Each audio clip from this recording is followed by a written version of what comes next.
श्री परमात्मने नमः। श्रीमद्भगवद्गीतायाः प्रथमोध्यायः अर्जुन विषादयोगः। हे श्रोताओं, आइए आरंभ करते हैं उस दिव्य संवाद की कथा जो महाभारत के युद्ध भूमि में घटित हुई। एक ऐसा क्षण जहां धर्म, कर्तव्य और करुणा तीनों आमने सामने खड़े थे। यह कथा है उस दिव्य संवाद की जो भगवान श्री कृष्ण और अर्जुन के बीच महाभारत के युद्ध क्षेत्र कुरुक्षेत्र में हुआ। यह पहला अध्याय है अर्जुन विषाद योग, यानी अर्जुन का मानसिक संकट। कुरुक्षेत्र, जहां एक ओर पांडव खड़े हैं, धर्म के प्रतीक, न्याय के रक्षक, दूसरी ओर कौरव, अधर्म, अहंकार और अन्याय के समर्थक। राजा धृतराष्ट्र जो अंधे हैं, केवल नेत्रों से ही नहीं, न्याय से भी। वह अपने सारथी संजय से पूछते हैं, धर्मक्षेत्रे कुरुक्षेत्रे संवेता युयुत्सवः मामकाः पांडवाश्चैव किम कुर्वत संजय। हे संजय, धर्मभूमि कुरुक्षेत्र में युद्ध करने के लिए एकत्र हुए उन मेरे और पांडु के पुत्र क्या कर रहे हैं। यह प्रश्न केवल युद्ध की जानकारी नहीं चाहता, बल्कि यह उस मानसिक युद्ध की ओर संकेत करता है जो हर मानव के भीतर चल रहा है। धर्म बनाम अधर्म, मोह बनाम विवेक। कौरवों की ओर से सेनापति बना है भीष्म पितामह, और पांडवों की ओर से धृष्टद्युम्न जो द्रुपद का पुत्र है और द्रोणाचार्य के शिष्य भी। दुर्योधन चलता है अपने गुरु द्रोणाचार्य के पास। गुरुदेव, देखिए पांडवों की सेना कैसी संगठित है। धृष्टद्युम्न, शिखंडी, विराट, सात्यकी, अभिमन्यु सब महारथी हैं।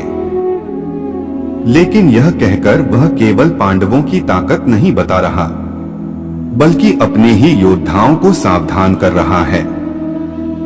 वह एक एक करके अपने पक्ष के योद्धाओं का नाम गिनाता है।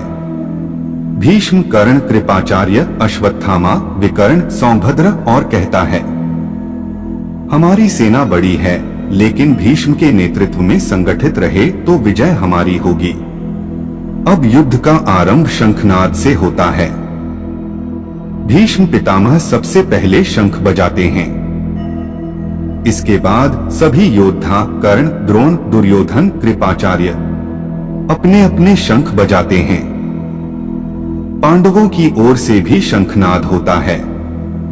श्री कृष्ण का शंख पांचजन्य, अर्जुन का देवदत्त, भीम का पौंड्र और अन्य सभी महारथियों के शंखों की आवाज से कुरुक्षेत्र कांप उठता है।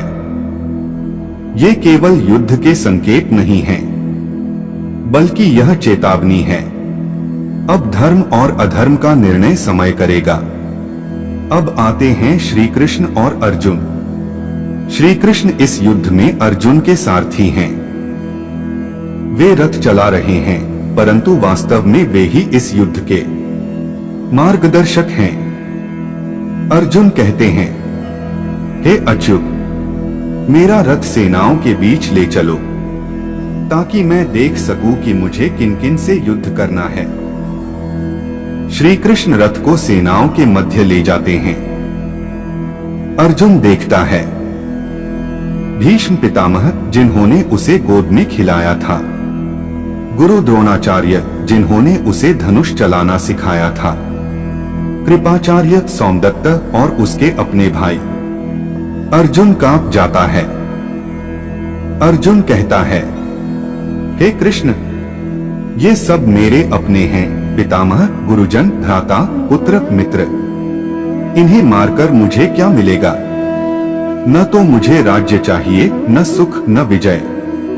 जब अपने ही स्वजन युद्ध भूमि में मारे जाएंगे, तब उस राज्य का क्या लाभ जो खून से सना हो। उसका शरीर कांपने लगता है, गांडीव हाथ से गिर जाता है, उसकी आंखों से आंसू बहते हैं। हे केशव, मैं नहीं लड़ूंगा। वह युद्ध छोड़ना चाहता है और अपने रथ के भीतर बैठ जाता है, मौन, अश्रुपूरित, चिंतित और भ्रमित। यह क्षण केवल अर्जुन का नहीं, बल्कि हर उस व्यक्ति का है जो जीवन में कर्तव्य और भावनाओं के बीच उलझ जाता है।